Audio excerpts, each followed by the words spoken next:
have, but clearly you can see there's a drive and a passion. There's a strong Mayo connection in everybody here, and there's a desire to achieve results, and not just do that, but help other people to achieve those results as well. And I think that's a really interesting thing. I'm going to ask each of you a question, if I can, about what you've talked about. I'll start over again on this side to give you guys a break for the next section. Sean, I'll start with you. You're part of the Mulranny Decarbonising Zone. Some people here today do not know what they are. Will you give us a little sense of what's happening in Mulranny and what your vision is for the future? And within that, perhaps it might be interesting to hear a tiny bit about the sort of supports that the community needs to help realise that vision, please. Okay, thanks, Susan. So last year, Mulranny was selected to be the Mayo Decarbonising Zone.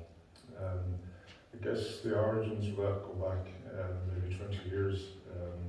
Mulranny has been on a journey to sustainability over that time. You'll hear often the three pillars of sustainability: social, economic, environment. I think we should call a fourth one, which is organisation. So our DZ vision says that Mulranny will be an empowered community with a carbon-free economy in a thriving biosphere. And you can see the three pillars there in terms of empowered community and organised community, the economy, and our biosphere. So our vision kind of leads on from that. We talk about the first theme is participative democracy, also traditionally known as MEHL, which is how people work together to be better organised and deliver change. And that's a fundamental area that we need to work on and get right. Then we have a community energy project, communities owning the energy generation, which is seen as a big opportunity for our communities to enable their capacity to have economics out of this climate action challenge. And then social solidarity economy is talking about what social entities we have in our communities that we can get more economic value out of, make them more accessible from a travel perspective. So looking at our area very much from a community perspective in how we can move forward. So there are some other themes there as well, but maybe just to answer the second part of that question in terms of what community needs or how we can advance communities. The first thing is to ask communities what their needs are. That's really important. So we've done that through Community Futures, and we're in our third iteration of that now. We've had 2 5-year plans, and yesterday we had our voting on community priorities. That will be published in September, and we also recruit people during that process as well, because it's very much community owned.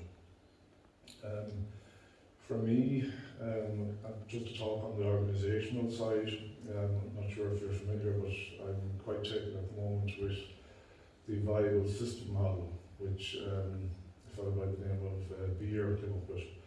And it's based on organisms and organisations. And basically what he said is that organisations and organisms have 5 levels of management. There's operations, coordination, efficiency, vision, and identity. So in terms of what Community Futures has done for us, we would have groups working at the operational level. The Community Futures process has given us a collective vision, and it has also given us a coordinating structure. So it has filled 2 of those spaces. The other spaces that we need to work on are efficiency and identity, community values, and being able to articulate those better, as Theo has said, to our politicians and our government system. So Community Futures has been good. That participative action research has been really good in advancing us. And one of the spaces that I'm very keen that we work on now is the efficiency. And there's a lot to be learned from the manufacturing industry, operational excellence, which stemmed from another small island community in the Pacific or is very much associated with Japan, and it helped make Japan the second biggest economy in the world. And those tools are readily available. They're quite associated with industry, but they can be brought to bear in community. So I'm really looking forward to us advancing that organisation model in Mulranny to help put the foundations in, if you like, to deliver on the climate ambition that we've set out. Thank you. Super. Thank you very much. And well done.